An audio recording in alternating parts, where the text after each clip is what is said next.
Welcome back, CSE 3200 Android Development, Yukon Stores. We are heading into our third objective.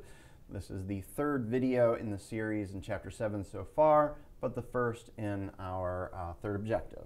So we have two activities now. We have the main activity and we have the cheat activity, and we need to be able to pass along information from one activity to the other. And we are going to do that. We're going to get these two activities to communicate by using something called an intent. Specifically, we're going to be using an explicit intent. So we're going to cover what intents are, how to use them, and the difference between an implicit and an explicit intent in this video.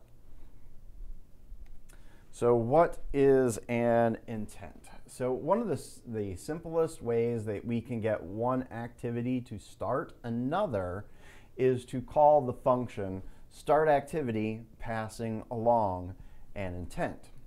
So an intent is a multi-purpose tool. It's a component that has the ability to communicate with the Android operating system. If you are used to programming in a language like Java, then you might think that if I have these two classes, these two files, if I want them to communicate with each other, I need to, in file A, make an object of something from file B, and then I can use any of its methods.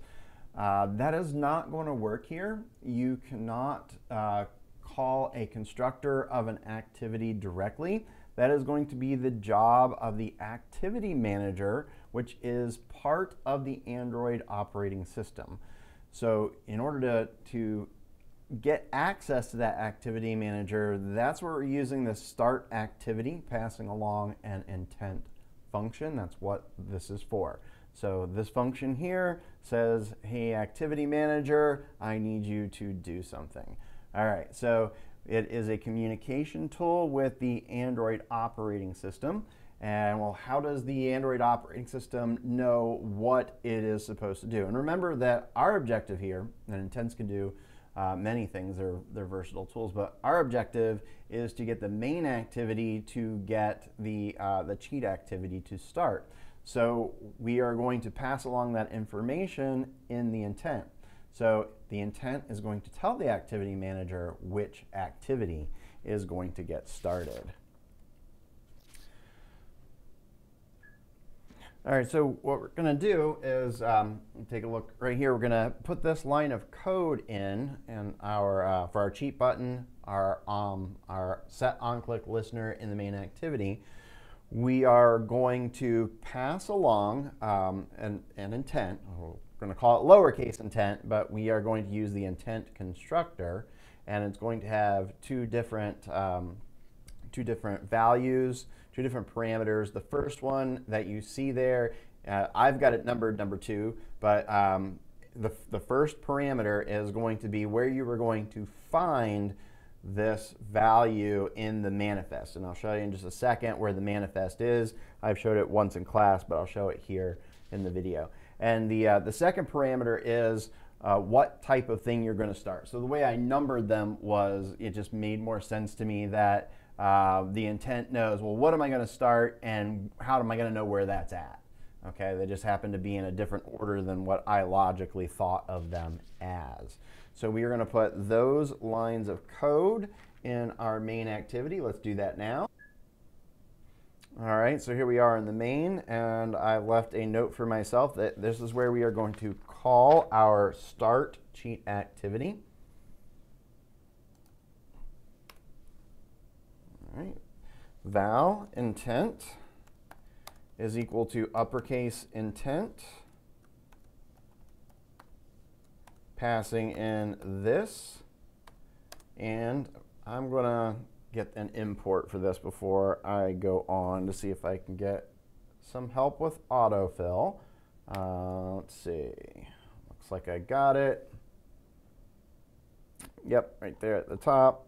Okay, so first argument was this, And the second argument is going to be cheat activity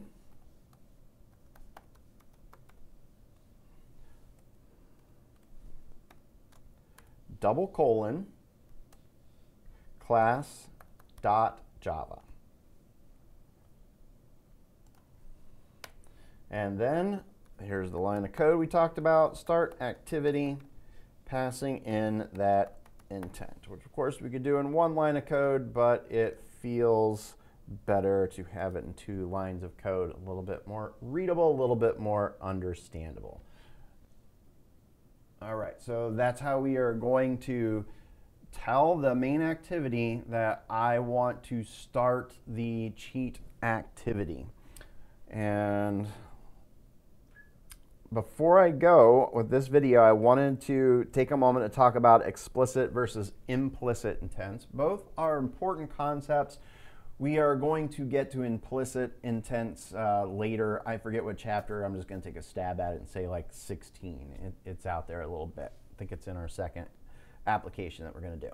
All right, so in this application, we're going to use explicit intents. What is an explicit intent? Well, if you're using a context and a class object, which we just did with that last line of code, that intent is explicit. So I imagine that's typically when I create a second or however many more activities within my application, and I'm just trying to get my activities to communicate with my activities. We could do that with an explicit intent because we know exactly where that activity is and what it does, and that it's probably the best thing that's going to get the job done. Now, for implicit intents, they might be a little bit more versatile because we don't want to code everything in the world that we could possibly code if that code already exists out there. For instance, if we want to take a picture with a camera and have the video or the picture stored in a certain way, there are lots of apps out there that could do that, and if we have access to those sorts of things, then we could just ask them to do the job for us.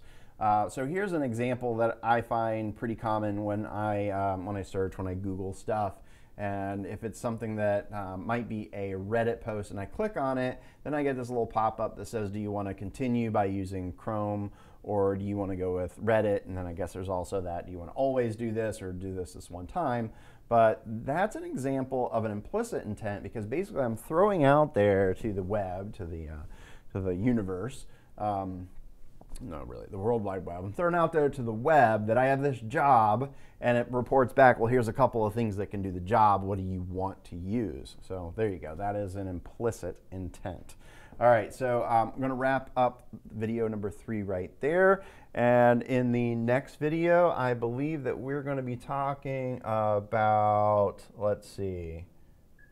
I found it. So we're going to be talking about extras, and we're going to be talking about companion objects. Extras and companion objects coming up in the next video.